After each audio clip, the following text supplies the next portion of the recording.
بسم اللہ الرحمن الرحیم۔ معزز ناظرین و سامعین، السلام علیکم۔ ہم مسلمان اکثر بات کرتے رہتے ہیں اور نئی نئی باتیں نکالتے رہتے ہیں کسی بھی مسئلے کے بارے میں۔ ہمارے پاس اصول نہیں ہوتے، ہم ویسے ہی شروع ہو جاتے ہیں، جو ہم نے سن رکھا ہوتا ہے اس کے مطابق باتیں کرتے رہتے ہیں اور دوسرے کو غلط ثابت کرنے کی کوشش کرتے رہتے ہیں۔ معاملات ایسے نہیں ہوتے۔ کسی بھی معاملے کے لیے جب اسے بات کرنا ہوتی ہے تو اس کے اصول و ضوابط مقرر کیے جاتے ہیں، اس کے لیے دلیلیں اکٹھی کی جاتی ہیں، اور ہر دلیل کا مقام ایک نہیں ہوتا۔ ہر دلیل دوسری دلیل کو قطع کرتی رہتی ہے، یہاں تک کہ آخر میں ایک دلیل باقی بچ جاتی ہے جو قطع نہیں ہوتی، اور وہی اس مسئلے کا حل ہوتا ہے، جسے برہان قاطع بھی کہتے ہیں، حتمی دلیل بھی کہا جاتا ہے، اور فیصلہ بھی کہا جاتا ہے۔ لیکن جو ہم کو جس چیز کا علم ہو، جس پر ہم قائم ہوں، ہم اسی پر قائم رہتے ہیں اور اس سے ادھر ادھر نہیں ہوتے، چاہے ہماری دلیل وہ ناقص ہو، لیکن ہم نے وہی بار بار ریپیٹ کرنا ہوتی ہے۔ یہ ایسے کام نہیں چلتا۔ اللہ تعالیٰ نے خود قرآن شریف میں فیصلہ کر دیا ہوا ہے کہ جو دلیل سے زندہ ہوا وہ زندہ رہا، جو دلیل سے مرا وہ دلیل سے مر گیا۔ یعنی دلیل ہی کسی موضوع کو، کسی مسئلے کو باقی رکھتی ہے، اور دلیل ہی کسی موضوع کو ختم کر دیتی ہے۔ آج میں آپ کے سامنے جو مسئلہ رکھنے لگا ہوں وہ ہے قرآن شریف۔ قرآن شریف کب جمع ہوا، کب اکٹھا ہوا، کیا حضور اکرم صلی اللہ علیہ وسلم زندگی میں موجودہ ترتیب میں تھا یا بعد میں اس ترتیب میں لایا گیا؟ ایک بات تو طے شدہ ہے کہ قرآن یک بارگی نازل نہیں ہوا تھا۔ موقع کے مطابق جس معاملات کی ضرورت تھی اس حساب سے قرآن کی آیات مبارکہ نازل ہوتی رہی، اور حضور اکرم صلی اللہ علیہ وسلم اس کو لکھواتے رہے۔ اب یہاں لوگ سوال کرتے ہیں، کیا موجودہ قرآن اسی ترتیب کے مطابق ہے جس ترتیب سے نازل ہوا؟ یہ ایک بے معنی سوال ہے۔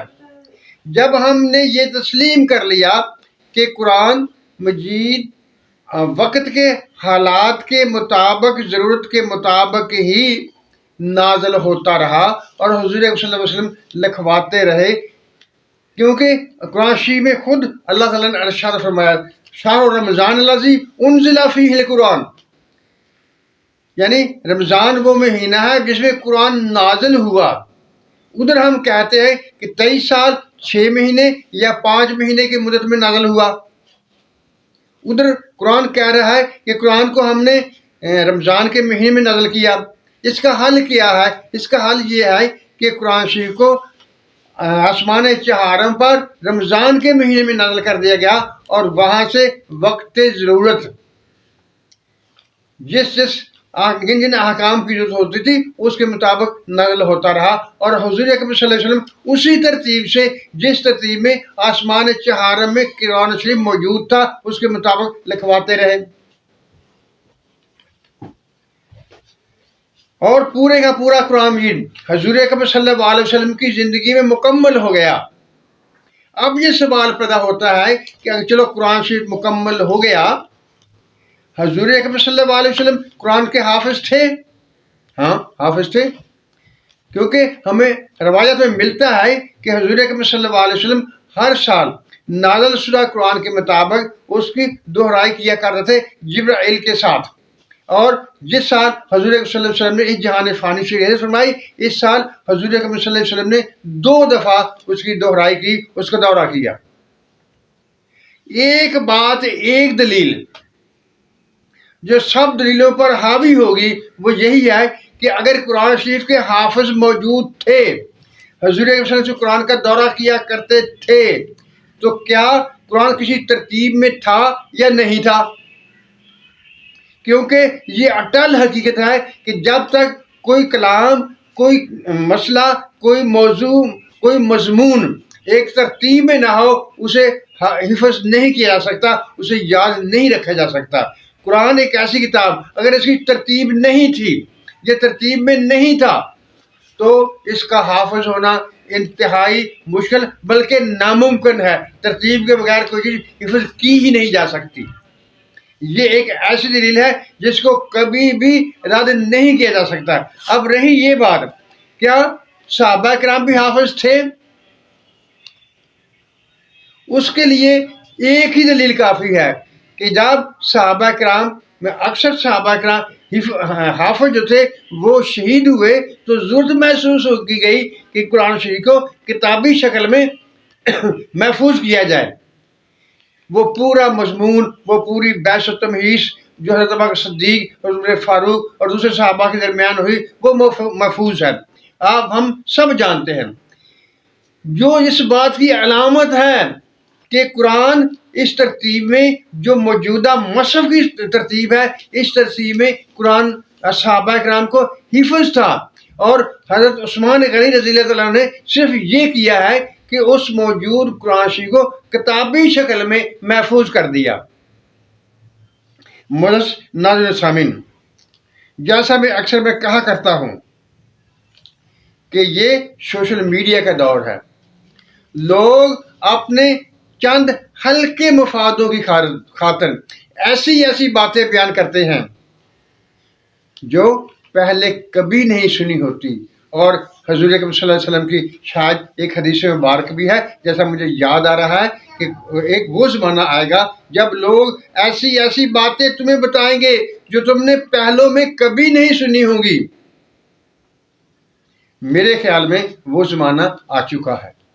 قرآن مکمل طور پر اسی ترتیب میں، جس ترتیب میں آسمان چہارم پر نازل ہوا تھا رمضان شریف میں، اسی ترتیب میں آج ہمارے پاس موجود ہے، اور اسی ترتیب میں حضور اکرم صلی اللہ علیہ وسلم کو بھی یاد تھا اور صحابہ کرام کو بھی اسی ترتیب سے یاد تھا، اور اسی ترتیب میں ہمارے پاس موجود ہے۔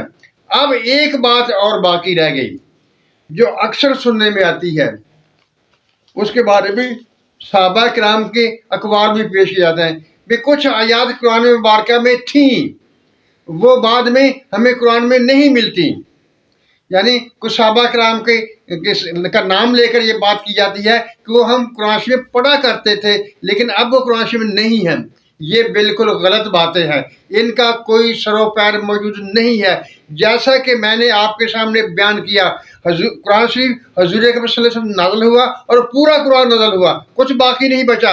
حضور اکرم صلی اللہ علیہ وسلم کے بعد قرآن نازل نہیں ہوا۔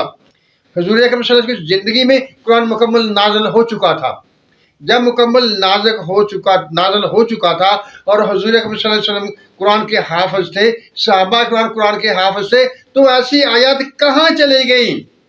یہ سب دھوکہ بازی ہے۔ یہ صحابہ کا نام لے کر امت مسلمہ میں افتراق پھیلانے کی کوشش ہے جو کہ صحیح نہیں ہو سکتی۔